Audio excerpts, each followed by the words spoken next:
네, 반갑습니다. 또 온라인으로 이렇게 두 번째 만남을 가지니까 어색한 것도 있지만 그래도 처음보다는 많이 좋은 것 같습니다. 우리에게 이 시대 속에서 이렇게라도 주님의 은혜를 나누고 주님의 살아계심을 나눌 수 있다는 것이 매우 감사합니다. 정말 오늘 이 우리에게 주어진 그 현장의 자리에서 주님의 은혜를 사모하고 갈망하였으면 참 좋겠습니다. 우리 하나님 말씀 보도록 하겠습니다. 요한계시록 21장 6절입니다. 우리 한 절인데요, 우리 다 같이 큰 목소리로 각자의 위치에서 함께 합독하도록 하겠습니다. 요한계시록 21장 6절입니다. 시작. 또 내게 말씀하시되 이루었도다. 나는 알파와 오메가요 처음과 마지막이라.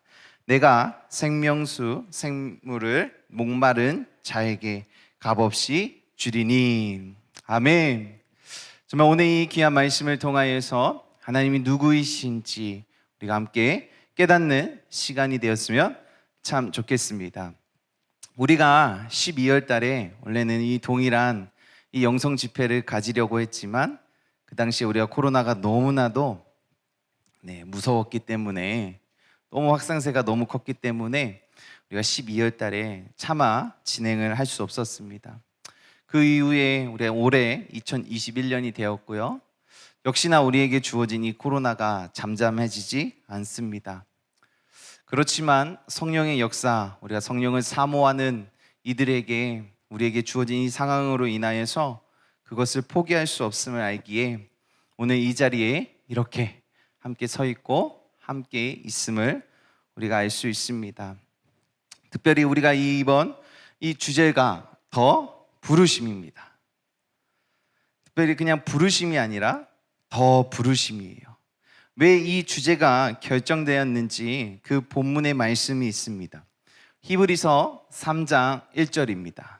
히브리서 3장 1절이 오늘 이 영성 집회 가운데 가장 중심의 본문일 줄 압니다. 우리 함께 읽어보도록 하겠습니다. 시작. 그러므로 함께 하늘에 부르심을 받은 거룩한 형제들아, 우리가 믿는 도리의 사도이시며 대제사장이신 예수를 깊이 생각하라.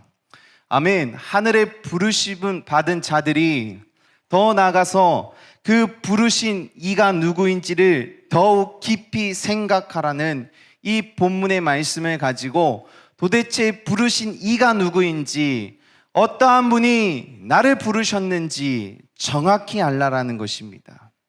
이 땅에 왕의 왕으로 오셨다고 하는데 도대체 그분의 왕이 누구이신지, 어떠한 분이신지 우리가 명료해야지 어떤 분이 나를 부르신 것에 대한 감사함이 있을 줄 압니다. 오늘 그래서 어떻게 보면 누가 우리를 불렀냐가 중요할 줄 믿습니다. 오늘 이 본문을 통한다면 하나님께서는 나는 알파요 오메가요 처음과 마지막이다 라고 얘기하고 있습니다. 혹시 오늘 이 자리 가운데에 우리 함께하는 온라인으로 참여하는 우리 귀한 지체들 가운데에 정말 예수 그리스도를 만나고 싶습니까? 정말 예수 그리스도를 경험하고 싶습니까? 그러면 우리가 가져야 할 태도가 있을 줄 믿습니다. 첫 번째, 목이 말라야 됩니다. 목이 마르게 되면 이 시간 가운데 집중력이 생겨요. 왠지 아세요? 목마름에 한번 경험이 있어 본 자는 알아요. 왜? 목이 마르면 이 갈증 해소하기 위한 원포인트밖에 생각이 안 나요. 아무것도 내 삶 가운데 다른 것이 중요하지 않아요. 지금 이 목마름만 해결하면 돼요. 이 목마름을 해결하기 위해서 수단과 방법을 가리지 않고 집중한다라는 사실이에요. 여러분, 우리가 지금 화면을 바라보고 있습니다. 내 스스로가 집중하지 못한다라는 것은 이미 사단으로부터 내 마음이 뺏김에 있고 내 자세가 하나님 앞에 하나님 만나고 싶은 그 갈급함이 조금 더 멀리 있다라는 것이에요. 갈급한 자들은요, 상황을 따지지 않습니다. 갈급한 자들은 그 모든 환경을 뛰어넘습니다.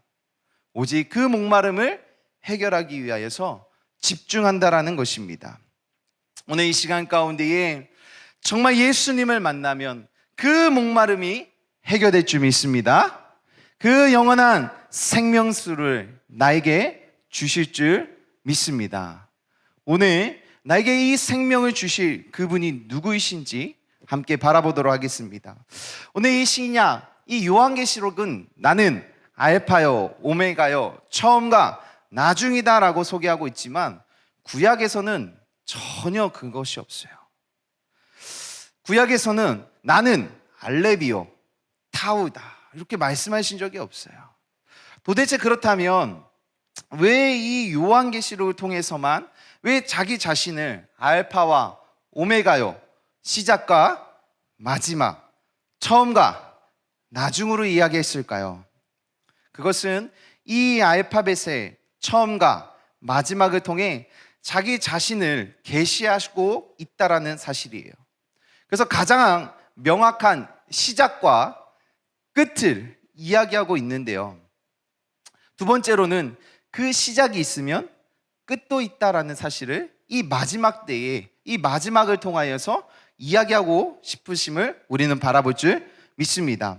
그로 인하여 하나님께서 시작하시면 끝날 점도 하나님께 있음을 우리는 반드시 알아야 될 줄 믿습니다. 그로 인하여서 처음과 나중이 같은 분, 처음을 알면 마지막을 알 수 있다고 합니다. 그래서 우리는 반드시 처음을 알아야 할 줄 압니다. 그래야 이 마지막, 이 끝점을 향하여 이 방향성을 잡을 수 있을 줄 압니다. 오늘 이 예수님이 지금도 우리 안에 계실 줄 믿고 전에도 계셨고 다시 오실 분, 또 왕 중에 왕으로 오실 분인 우리가 알 줄 믿습니다. 특별히 오늘 이 예수 그리스도를 구약에 있는 이 모세를 통하여서 좀 함께 좀 바라보았으면 좋겠습니다. 하나님께서 이 모세를 불렀습니다. 우리 저번 주에 우리 이호셉 목사님을 통하여서 이 떨기나무 사건을 잘 알고 있어요. 그 이후에 이 모세가 그 부르심, 부정할 수 없는 그 확실한 부르심 앞에 그가 나갔습니다. 그러나 오늘 제가 나오고 싶은 이 출애굽기 3장을 보게 되고 4장을 보게 되고 5장을 바라보게 되면 그가 부르신 자의 모습이 전혀 아니에요. 떨기나무의 그 거룩한 땅에 그 부름받은 자의 모습이 전혀 느껴지지 않는다라는 거예요. 왜 그럴까요? 우리가 한번 생각해 봤으면 좋겠습니다. 그럼에도 불구하고 하나님께서 모세를 부르셨어요. 이 떨기나무를 통하여서 부르셨어요. 여전히 그 안에 이 하나님을 쫓아가려고 하는 그 마음은 있지만 여전히 예수 그리스도를 하나님을 절대로 신뢰하지 못한 모습을 바라봅니다. 하나님께서도 그것을 정확히 알고 있었어요. 그래서 우리는 함께 보면 출애굽기 3장 14절을 보게 되면 스스로 있는 자라고 하나님께서 자기 스스로를 모세에게 증명하기 시작합니다. 너가 부른 하나님, 떨기나무에서 너를 부른 하나님이 누구냐? 나는 스스로 있는 자야 라고 이 모세에게 직접적으로 증명하기 시작합니다. 근데 이 스스로가 있다라는 것을 좀 목사님이 엄청 찾아봤는데 잘 표현된 것이 딱 하나 있어요. 자연. 이 자연의 의미가 무엇이냐? 사람의 힘을 더해지지 아니하고 스스로 존재하거나 저절로 이루어진 것. 이해가 되겠어요? 이 자연의 현상이 어떻게 이루어졌냐? 사람의 힘이 더해지지 아니했다라는 것이에요. 스스로 존재했대요. 근데 저절로 이루어졌다라는 뜻을 가지고 있어요. 여기에 보면 이 명료한 제사가 있잖아요. 창세예요. 창세론과 진화론이 정확히 나눠져 있어요. 근데 그 가운데에 사람의 힘이 전혀 들어가지 않았다라는 것이에요. 하나님은 스스로 있는 분이신데 그분이 인간이 만들어낸 존재가 아니라는 사실이에요. 많은 사람들이, 많은 종교인들이 그래요. 신앙은 사람이 만들어낸 종교라고, 사람이 필요해서 신을 만들었다라고 얘기해요. 그러나 기독교는 사람이 만든 신이 아닐 줄 믿습니다. 우리는 반드시 이것을 기억해야 돼요. 하나님께서 자신은 스스로 있음을 증명하고 있었고, 이 모세를 통하여서 자기 자신을 증명하고 있었다라는 것입니다. 이 사람의 힘이 전혀 필요하지 않는 분, 모든 만물의 주관자 되신 분, 창조자가 되신 분, 인간을 만드시고 그곳에 생기를 넣어 하나님의 최고의 작품을 보이시고 심히 보기 좋았더라고 말씀하신 분입니다. 이 하나님께서는 창조하시고 말씀으로 선포하시니 그대로 되었는 이 능력이 많으신 하나님이세요. 하나님께서는 다시 한번 자신이 말씀으로 선포했더니 그대로 되는 그 역사가 일어나게 하는 그 능력이 많으신 분이심을 우리는 반드시 기억해야 될 줄 믿습니다. 이 모세가 정확히 알고 있었어요. 모세가 하나님 앞에 부름받은 나이가 몇 살인지 아세요? 네, 댓글로 빨리 올려보세요. 몇 살일까요? 없어요. 아직도 안 올라오고 있어요. 80세입니다. 모세가 그 80대에 자신의 의로 인하여 이 40살에 이 광야로 쫓아나가지 않습니까? 그리고 나서 그 광야 생활 40년 후에 다시 한번 그가 하나님 앞에 부름받게 되었습니다. 늙은 노인입니다. 여러분, 이 늙은 노인이 지팡이를 잡고 이렇게 걸어가 봐요. 그러면 노인에게 발은 몇 개인가요? 지금 3개일 줄 믿습니다. 그의 손에 붙들린 것이 뭐예요? 지금? 지팡이예요. 여러분, 하나님이 부르셨어요. 하나님이 그를 부르시고 내가 너를 붙잡아 주겠다, 강한 손으로 너를 붙들겠다라고 얘기했지만, 여러분, 모세는요, 그분의 말씀 강한 손이 아니에요. 당장 자신이 붙들고 있는 이 지팡이가 능력입니다. 이것이 의지가 됐고 이것이 더 권세가 있었어요. 그분의 부름에 전혀 감동이 없습니다. 여전히 붙들고 있는 나의 지팡이, 이것이 나의 발이고 나의 의지고 나의 권력이었다라는 것이에요. 근데 오늘 하나님께서 이 지팡이를 통하여서 이 모세에게 요구됨이 있었어요. 무엇이냐? 네가 믿고 있고 네가 의지하는 것, 그게 뭐냐? 지팡이요. 근데 하나님께서 바꾸고 싶었던 거야. 아니야, 나야. 그래서 이 지팡이를 통하여서 어떻게 해요? 던지래요. 하나님, 저 백목사 부르셨죠? 반드시 뱀으로 바뀌어야 됩니다. 할렐루야. 카메라 잡지 말아요. 뱀으로 변했습니다. 보이시죠? 믿음 있는 자는 보이게 될 줄 믿습니다. 하나님께서 이 뱀을 통하여서 이 하나님의 이 모세를 부르시고 그에게 증명하시기 시작합니다. 그리고 나서 다시 한번 이 모세, 이 뱀으로 변화된 이 지팡이를 다시 잡으라 그래요. 어이구 무서워. 카메라 잡지 말고. 무서워. 다시 지팡이로 바뀌었습니다. 오늘 이 출애굽기 4장 5절을 보게 되면 내가 나타날 줄을 믿게 하려 합니다 하시고, 무슨 말씀이에요? 이 뱀이, 이 지팡이가 뱀으로 변하고 다시 이 뱀이 지팡이로 변하는 이 사건은 이 모세가 하나님을 믿게 하려고 하는 전적인 하나님의 은혜였다라는 것이에요. 여러분, 이 시간 가운데 뭘 그렇게 붙잡고 있으세요? 혹시 여러분들의 손에 붙잡고 있는 것이 펜입니까? 이 자리에 앉아있는 우리 고등학생들, 중학생들, 우리 초등학생들, 여러분의 인생 가운데 뭘 붙잡고 있으세요? 혹시 그것이 여러분들을 책임져 주지 않습니다. 하나님께서는 나를 붙들라고 얘기하고 있어요. 나를 붙들고 나를 따르라고 오늘 이야기하실 줄 믿습니다. 혹시 우리에게 하나님 그 부르심 앞에 감사가 있습니까?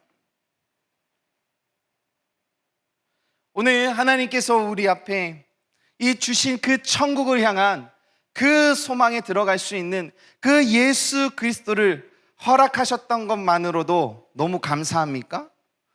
혹시 그것이 부르심으로 착각하고 있지 않습니까? 그것이 마치 전부인 것 마냥, 마치 그 그리스도의 보혈의 능력이 우리에게 얼마나 확신으로 다가오고 있습니까? 정말로 우리 이 시간 가운데 부르심을 받아 단순히 은혜 받고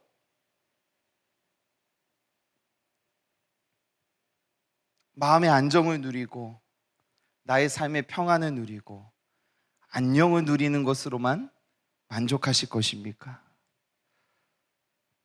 정말 그것이 예수 그리스도를 붙들고 천국으로 들어가는 부르심입니까? 오늘 이 시간 가운데에 우리가 함께 고민하고 온전히 바라보았으면 좋겠어요. 하나님께서 이 모세의 이 지팡이는 나를 100% 믿어라, 신뢰도가 100%인 거예요. 네가 의지하고 네가 바라보고 네가 기대했던 그 지팡이 말고 이 지팡이의 주관자 대신 하나님을 바라보아라. 그로 인하여 우리가 뒤에 성경을 읽어보진 않았지만 이 모세는 이 지팡이로 어떤 일을 역사해요? 말도 안 되는 하나님의 기적, 하나님의 동행하는 표적과 기적이 나타나는 도구로 사용될 줄 믿습니다. 여러분, 하나님이 붙들기 시작하잖아요. 하나님이 부르신 곳이 그곳이 거룩한 곳이 됐다 그래요. 그렇다면 하나님이 붙드는 것, 하나님이 함께하는 것, 그것도 하나님이 사용되실 줄 믿습니다. 이 나무가 뭐 어떤 권세가 있나요? 아무 권세가 없어요. 그러나 하나님이 이 모세를 통하여 이 나무를 사용하니까, 이 지팡이를 사용하니까 어때요? 홍해를 내치니 어떻게 해요? 홍해가 갈라지는 역사가 일어나기 시작해요. 여러분들이 붙드는 펜이 그냥 나로부터 시작하는 것은 아무 역사가 일어나지 않아요. 근데 하나님이 붙드는 펜은 다를 줄 믿습니다. 오늘 특별히 좀 더 우리가 영적으로 좀 함께 고민하고 좀 하나님 말씀 앞에 나갔으면 좋겠어요. 오늘 이 성경, 이 단순하게 지팡이가 뱀으로 변화되는 이 사건, 이거에 이 뱀이 나왔어요. 좀 이 뱀에 대한 영적인 의미를 우리가 좀 더 깊이 하나님 앞에 나갔으면 좋겠습니다. 이 뱀의 특징이 있다고 합니다. 이 뱀의 특징은요, 코와 귀, 또 발성하는 기관이 없대요. 그래서 따라서 이 뱀은 자신의 피부로 느끼는 것이 전부이고 피부로 듣는 것이 전부이라고 이야기하고 있습니다. 그래서 이가 소리를 낼 수가 없잖아요. 뱀의 소리는 어디서 내죠? 자기의 비닐이나 꼬리를 막 흔들어서 소리를 낸다고 합니다. 그리고 이 호흡기관이, 이 코가 없어서 이 혀 밑에 있는 바로 폐와 연결이 되었다고 해요. 그리고 또 가장 특징이 뭐예요? 갈라진 혀입니다. 이 갈라진 혀로는 냄새를 맡거나 기온을 감지하여서 자신을 보호하고 먹잇감을 사냥할 때 필요한 정보를 얻는 통로라고 합니다. 근데 뱀을 가만히 관찰하게 되면 뱀이 가장 잘하는 것이 있다고 해요. 저는 개인적으로 목사님은 뱀을 좋아하지 않아요. 그래서 잘 관찰을 안 합니다. 책에 있는 내용이에요. 이 뱀이 가장 잘하는 것은 가만히 있는 거래요. 숨죽여 가만히. 이것을 좀 영적으로 우리가 이야기하면, 이는 마치 그 하나님 앞에 납작 엎드려져서 오직 그분의 뜻만 잠잠히 구하는 그 모습 같다라는 것이죠.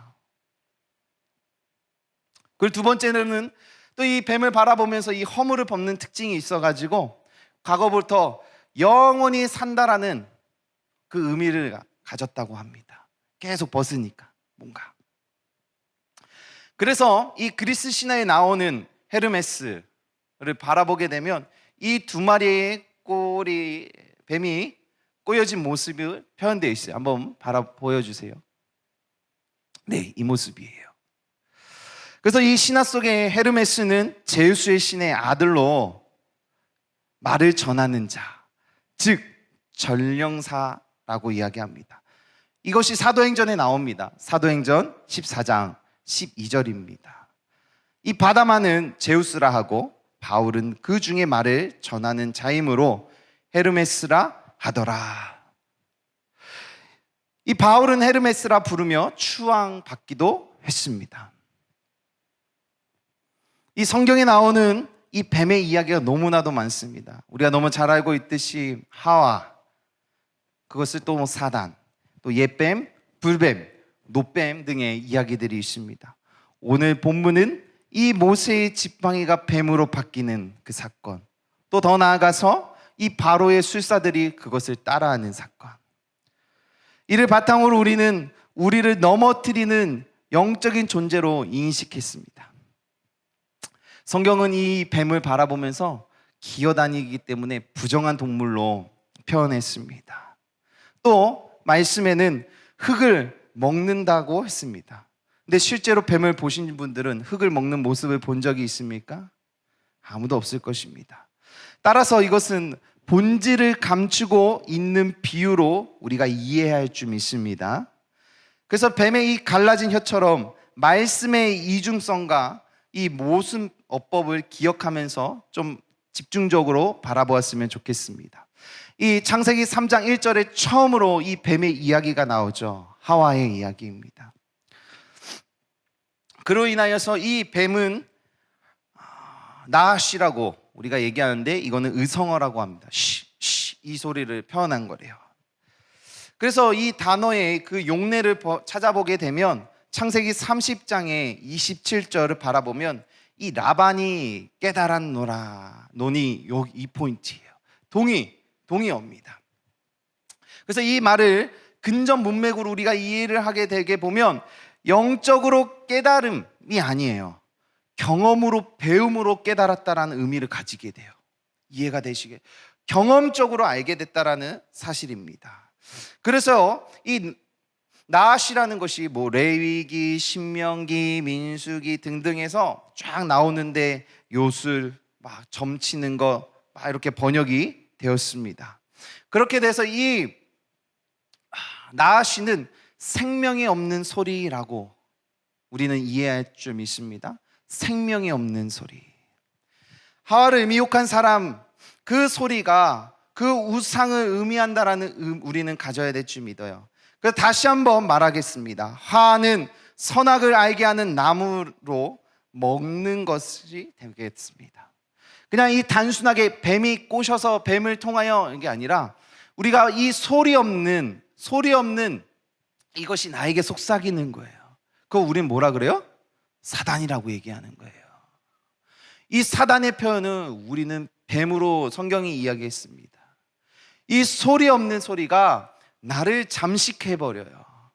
여러분, 오늘 이 시간 가운데에 이 모세 가운데에 하나님이 이 지팡이, 이 뱀의 사건을 통한 것은 무엇이냐? 내 안에 하나님을 믿지 못하는 소리가 너무 많아요. 이 의감의 권세가 하나님은 없다, 너희는 사람들이 나의 평안과 안식을 위하여서 만들어낸 것이다, 그 소리가 내 안에서 일어나고 있어요. 생명이 없는 소리가 들려지고 있다는 것이에요. 여러분, 사단은요, 여러분들의 이 생명이 없는 소리를 가지고 여러분들이 육을 먹어버리고 있어요. 우리는 깨어 있어야 될 줄 믿습니다. 우리는 이 사건을 통하여서 이 하나님의 이 영적인 소리에 반응하시기를 주의 이름을 축원합니다. 또 이 나하시는 또 이 불뱀을 보내신 사건으로도 또 다시 한번 표현이 됩니다. 여러분, 이 불뱀과 노뱀의 사건이 있어요. 하나님께서 이 이스라엘 백성들이 광야 생활을 합니다. 근데 이들이 이 10번이나 하나님 앞에 원망과 불평을 막 토로해요. 여러분, 이스라엘 백성들이요, 이 출애굽하면서 10가지 재앙의 사건을 잘 기억하고 있을 줄 믿습니다. 그런데 이 광야 땅으로 갔는데 똑같이 10가지 재앙했던 모습을 또 다시 되풀이하고 있어요. 이들이요, 얼마나 영적으로 무지한지 아시겠어요? 하나님의 어떠한 분이신지 그들은 경험적으로 알고 있었는데 광야 땅으로 갔더니 그 땅 위에서 그 40년 생활 동안 그들의 안에 생명이 없는 소리가 자꾸 들리니까 자신이 경험했던 이 하나님이 사라져 버렸어요. 여러분, 정말 우리 이 다음 세대들이 정말로 마음이 안타까운 것이 있어요. 생명이 없는 소리에 마음과 생각이 많이 뺏기고 있어요. 마치 그것이 진리인 양 마냥 그것을 쫓아가고 있고 자신의 눈과 시각이 그곳을 향하여 있다라는 사실입니다. 그로 인하여서 이 불뱀이 이 이스라엘 백성들을 막 물기 시작했어요. 그때 이 모세를 통하여 하나님께서 이 놋뱀을 들어 올리면서 이것을 쳐다보는 자는 살 것이다 라고 얘기를 합니다. 여러분, 우리가 스스로 이런 생명이 없는 소리가 들리지 않습니까? 야, 그거 본다고 진짜 나? 예수님 바라본다고 진짜 천국 가? 뭐가 다르나요? 여러분, 이 자리에 있지만 내가 이렇게 예배드린다고 뭐가 내 삶이 달라져? 내가 여전히 붙들고 있는 거는 펜인데 그게 힘이지. 보이지 않는 하나님 붙들면 뭐 내 삶이 달라지나? 여러분, 이 자리에 그렇게 앉아있는 친구도 있을 줄 알아요. 근데 이 시간 가운데 가감없이 이야기합니다. 예수님을 붙드십시오. 예수님이 여러분들의 생명의 주이십니다. 우리는 이 선악나무를 먹고 죽습니다. 생명나무로 먹고 사는 삶일 줄 믿습니다. 그것이 구원의 여정입니다. 좀 우리가 잘 이해해야 돼요. 하나님께서 이 태초에 천지를 창조하시고 하나님의 이 에덴 동산 가운데에 선악을 알게 하는 나무와 생명나무를 주셨습니다.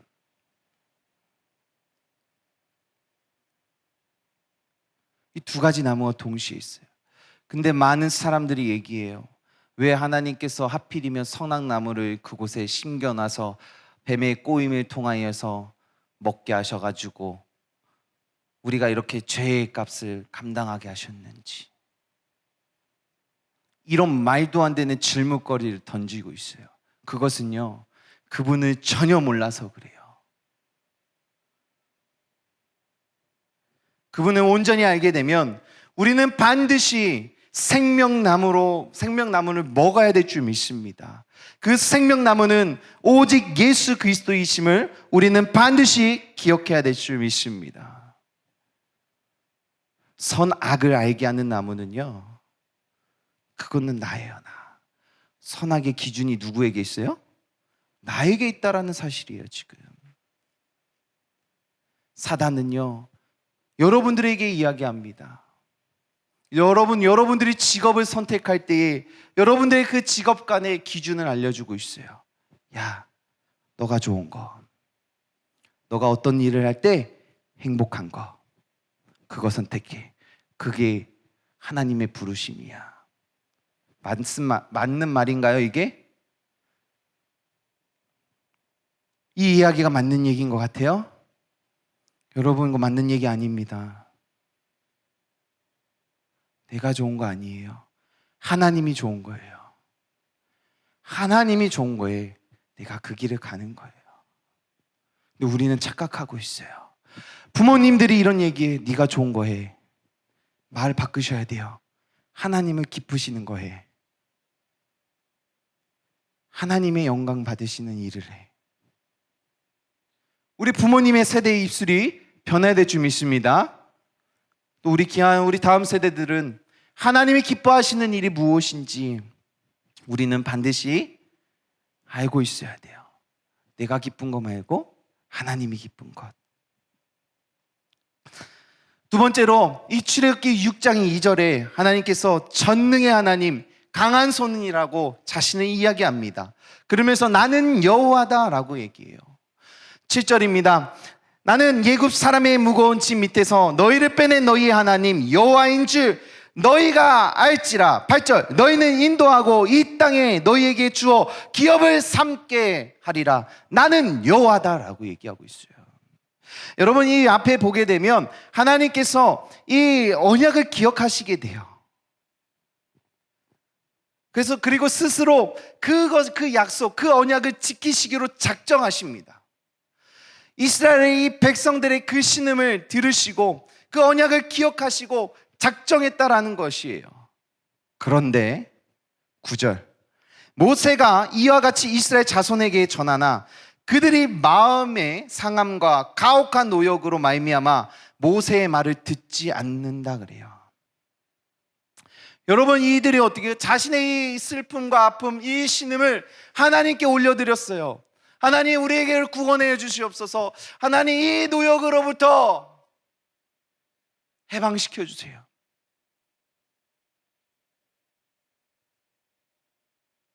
그랬는데 하나님께서, 그래, 내가 너의 신음을 들었어. 그래, 내가 너의 아픔을 들었다. 내가 해결해 줄게. 이 말씀 해주셨는데요, 우린 뭐 하고 있어요 지금? 안 믿어요. 안 믿어요.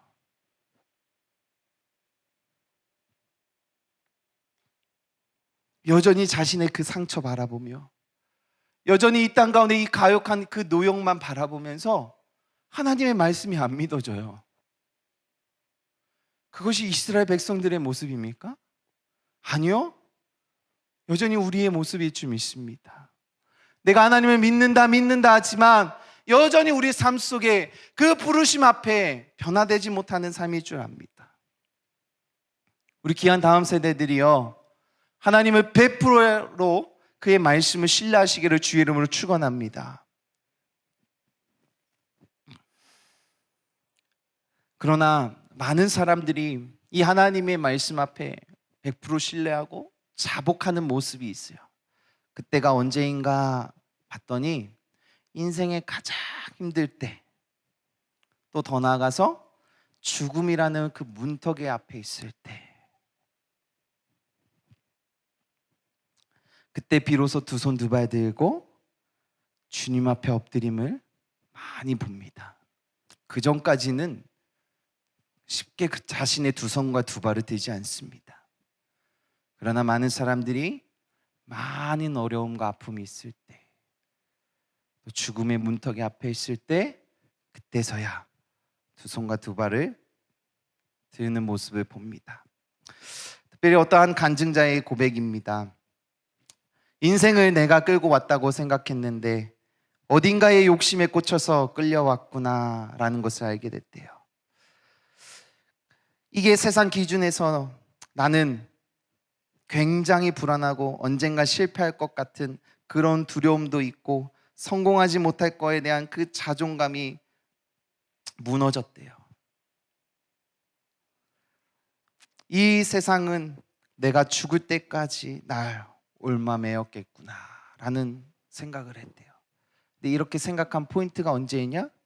예수 그리스도를 만났을 때, 예수 그리스도를 알았을 때.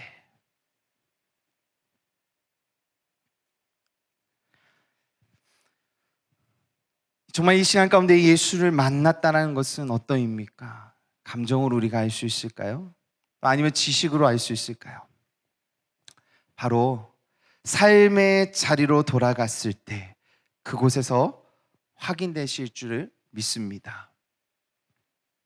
지금 이 시간 가운데 막 감정으로 찬양하다가 말씀 듣다가 기도하다가 그것이 아니라 오늘 이 성정문을 나가서 여러분들이 지금 골방에 있다가 그 방문을 열고 나가는 순간부터예요.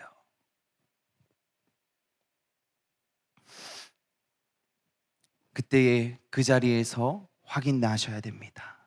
그때에 정말 하나님이 살아계시고 있구나, 하나님의 이 말씀의 진리가 살아있구나라는 것을 그 삶의 현장의 자리에서 확인돼야 될 줄 믿습니다. 이 알파와 오메가이신 하나님을 우리는 알고 있습니다. 죽음이 끝이 아니라 시작이라는 사실, 또 죽으셔서 부활하신 예수 그리스도, 죽음으로 멈춤이 아닌 부활의 시작을 열어가신 것을 우리는 잘 알고 있습니다.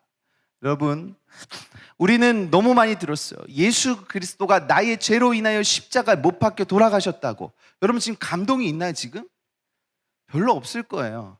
근데 감동이, 더 큰 감동이 뭔지 아세요? 예수 그리스도가 부활하셨다라는 거예요. 그 부활의 의미 가운데 이미 예수 그리스도의 십자가의 사건이 다 있어요. 근데 우리가 어느 순간 감정처럼 예수 그리스도가 나의 죄로 인하여 돌아가셨대. 우리 스스로가 그래서 어쩌라고? 아무 감정이 없어요. 근데 우리의 이 부활의 감격이 있어야 될 줄 믿습니다. 부활하신 이 주님을 오늘 이 시간 가운데 믿고 그분이 부활하신 하나님을 온전히 바라볼 때에 우리 안에서 샘솟는 은혜가 있을 줄 믿습니다. 이 부활의 확증이 있으셔야 돼요. 스스로 이 부활의 확증이 되면 결코 내가 이 땅 가운데 죽는 것이 두려움이 아니에요. 유익이라는 사실을 알게 돼요. 이 죽어야 하나님의 그 영원한 그 날을 갈 수 있다라는 사실을 알아요.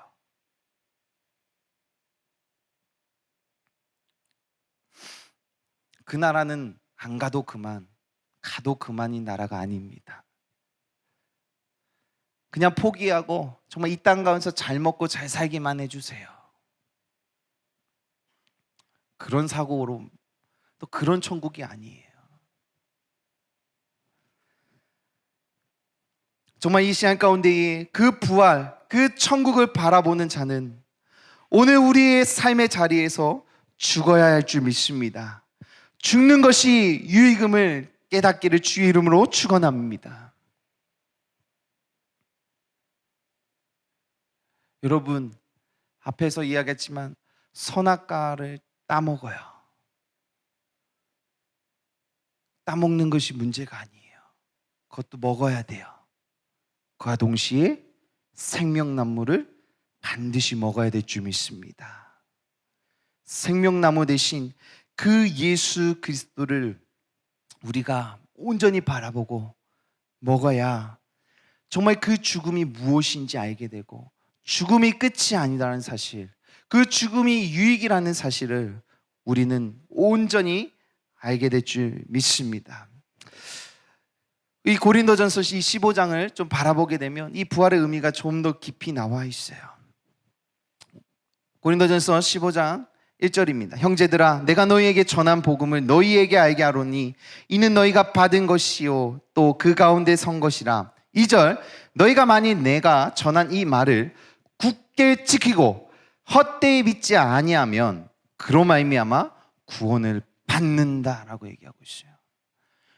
이 사도 바울이 이 고린도 교회를 향하여서 마지막으로요, 너희들 내가 말을 전한다. 너희 말 이 굳게 이제 지켜야 돼.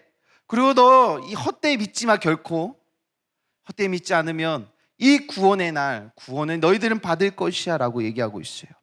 그러면서 이야기합니다. 3절, 내가 받은 것은 먼저 너희에게 전한다. 전하면 뭐예요?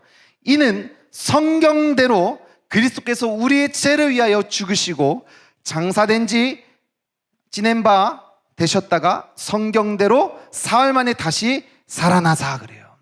여기서 가장 중요한 말씀은요, 성경대로라는 것이에요. 여러분, 하나님의 말씀은요, 우리가 그대로 믿기 시작하면 그대로 나타날 줄 믿습니다. 예수 그리스도도 하나님의 말씀하신 그대로, 성경이 말씀하신 그대로 그 길을 따라 죽으시고 부활하셨다라는 것이에요. 여러분들이 정말 이 땅 가운데 이 하나님의 말씀을 온전히 믿고 따르시기를 바랍니다. 우리는 그저 어려운 길을 가는 것이 아니에요. 이 예수 그리스도의 그 부르심 앞에 따라간다라는 그 길이 결코 어렵고 새로운 길, 우리가 개척하는 길이 아닐 줄 믿습니다. 이미 예수님이 걸어가셨고 이미 제자들이 갔고 지금도 하나님의 사람들로 그 길을 이어져 가고 있어요. 우리는 성경대로 말씀하신 대로 우리의 삶의 그 자리에서 살아내면 그것이 부활의 능력일 줄 믿습니다. 이 땅의 악을 따라 삶을 살아가는 것이 아닌 선을 따라가는 삶, 악을 선으로 바꾸는 삶이 좀 있습니다.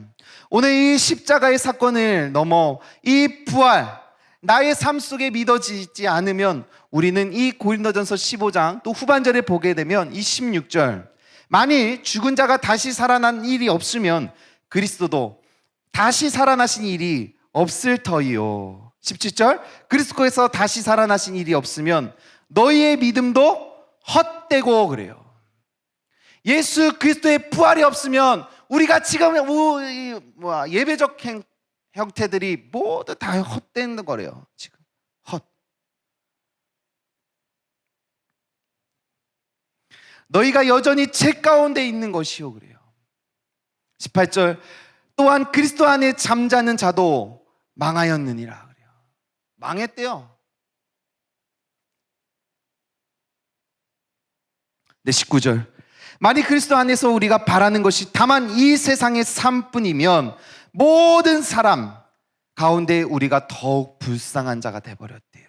딱 그 꼴 아닙니까 지금? 여러분, 세상이 지금 우리 되게 불쌍하게 바라보고 있어요. 왜 불쌍하게 바라보고 있어요 지금? 우리 자복하고 회개해야 돼요. 예수를 안 믿어서예요. 여러분, 예수님 믿고 있습니까? 그들이 우리를 불쌍히 여겨요. 교회 안에서 우리가 이렇게 예배하고 헌금하고 주를 경외하고 있는데 불쌍하대요.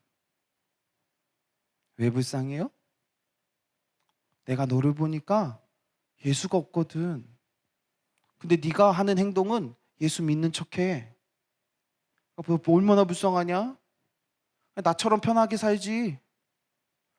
주일날 교회 안 가고 나랑 같이 PC방 가고 나랑 같이 놀러 가고 열심히 돈 벌어서 왜 11조 내? 아깝잖아. 너를 위해서 쓰자. 얼마나 불쌍한 얘기입니까? 내 안에 믿음이 없는데, 내 안에 예수가 없는데 하는 형태는 종교인이야. 하라고 하니까 하고 있어. 예배 드리라고 하니까 예배는 드려. 헌금하라고 하니까 일단 해. 얼마나 불쌍합니까? 오늘 이 시간으로 나의 모든 이 종교적 행위가 예수 그리스도의 믿음으로 반응하는 하나님의 제자가 되는 은혜가 있을 줄 믿습니다. 여러분 안에 이 시간까지 예수 그리스도의 믿음이 있으셔야 돼요.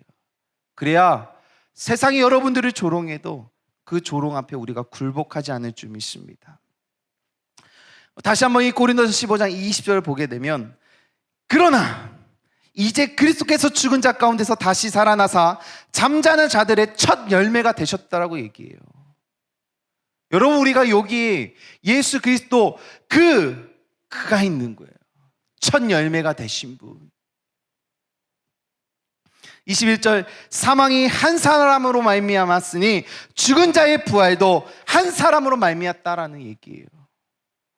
22절, 아담 안에는 모든 사람이 죽은 것 같이 그리스도 안에서 모든 사람이 삶을 얻으니라. 23절, 그러나 각각 자기 차례대로 되리니 먼저는 첫 열매인 그리스도시요 다음에는 그가 강림하실 때에 그리스도에게 속한 자요.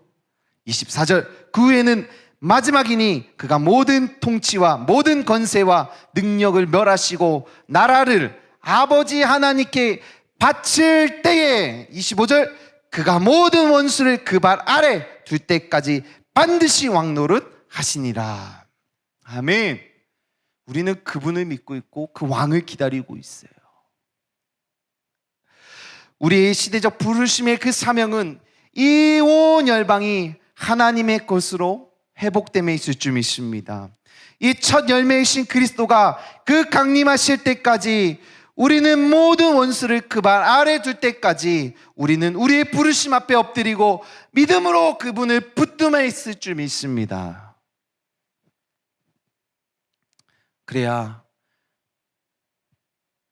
이 마지막 끝점을 향해 우리는 방향성을 잡고 이 시대의 부르심에 엎드려 그 부르심 앞에 따라갈 줄 믿습니다. 이 마지막에 나는 알파요 오메가다. 이 신비 속에 정말 우리의 방향성, 이 삶의 방향성이 잘 결정되어 있어야 돼요. 하나님께 맞춰져서 그분의 그 선을 따라가고 그분의 말씀을 쫓아가고 그 말씀 앞에 믿음으로 내 삶으로 살아갈 때에 그것이 오늘 우리에게 주어진 부르심일 줄 믿습니다.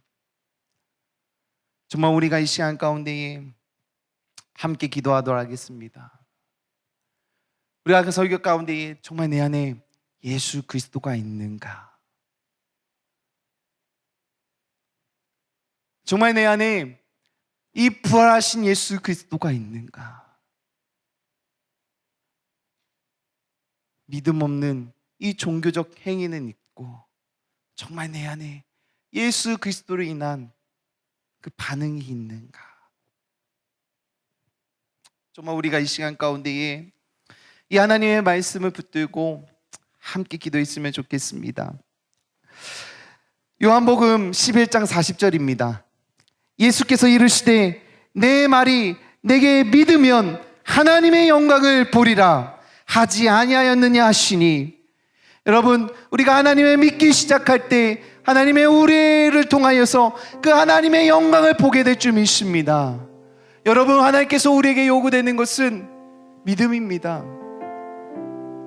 정말 오늘 말씀하신 것처럼 이 모세에게 지팡이가 있었습니다. 여러분들 붙들고 있는 것이 무엇이에요 지금? 여러분 그것을 놓고 그 붙듦의 주관자이신 그 하나님을 믿기 시작하십시오. 그전에는 내가 그것을 붙들었지만 그 다음부터는 하나님이 붙들게 하실 줄 믿습니다. 여러분 이것이 깨어질 때에 놀라운 역사가 일어나는 것이에요. 우리가 이 시간 가운데에 주여 우리에게 성령을 더하여 주시옵소서, 성령을 보내주신다 하셨습니다. 하나님 이 시간 가운데에 성령을 갈망함으로 성령을 내 안에 초청하오니 이 가난한 심령에 이 갈급한 영 가운데에 주여 성령을 더하여 주시옵소서. 하나님, 하나님의 직접적으로 내 삶을 경험시킬 수 있도록 하나님의 말씀을 쫓아가는 삶으로 하나님 내가 살아가길 결단합니다. 간절한 마음으로 주여 한번 외치며 기도하도록 하겠습니다.